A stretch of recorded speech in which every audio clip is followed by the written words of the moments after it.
while since I've produced any videos and put on YouTube or elsewhere, and my primary focus has been working on several different pantheons in a format of a grimoire, all separate.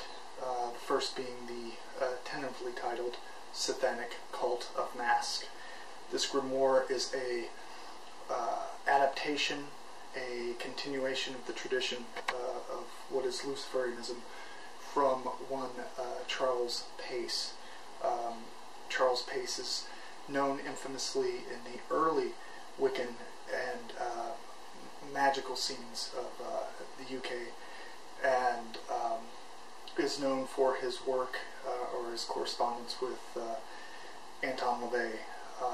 He painted murals at Boleskine House when owned by Jimmy Page in the early 70s. He also was one of the early kind of advocates for what is Luciferianism in a time when Gerald Gardner and his associates kind of went a different direction. Charles Pace was acquainted with Aleister Crowley and Austin Osman Spare. He knew Gerald Gardner personally, and from his correspondence declares that the term Wicca was used as a term for enlightened ones, meaning those early Saxons who went over to Christianity. So it's kind of a play on words.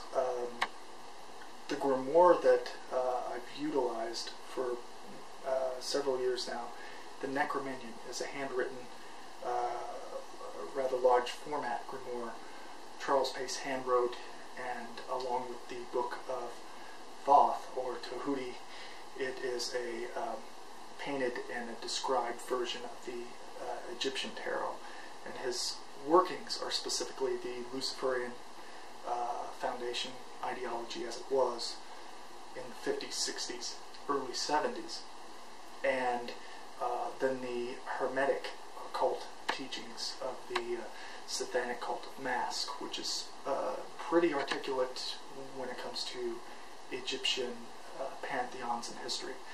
My work with the Necrominon was to take that grimoire, adapt it in practice continually, and present the formula centered around the idea of Set or Seth-an and the opposing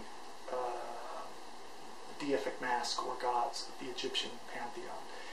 And what I've learned over the time of doing this is that each deity within the Egyptian pantheon, be it light, dark, all have opposing kind of energies and are balanced within themselves. So a Sethanist, as it's called, would work with Amon-Ra or Isis or Aset or Asar, Osiris, without any prejudice, because all of them have their method of manifestation in their work. The second part, the Sethanic Cult of Masks, as it's tentatively titled, presents the Egyptian pantheon, the cultural, religious concepts, the deific mask or gods, how they're utilized today.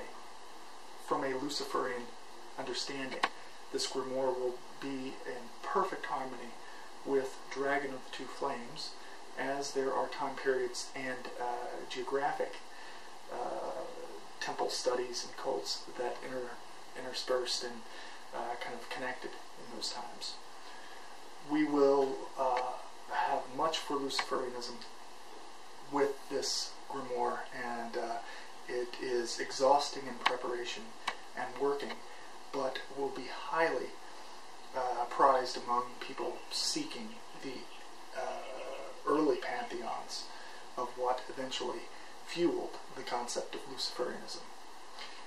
This will be published soon, and then we have many other surprises in the works, and I look forward to seeing what you all think and how you apply it further.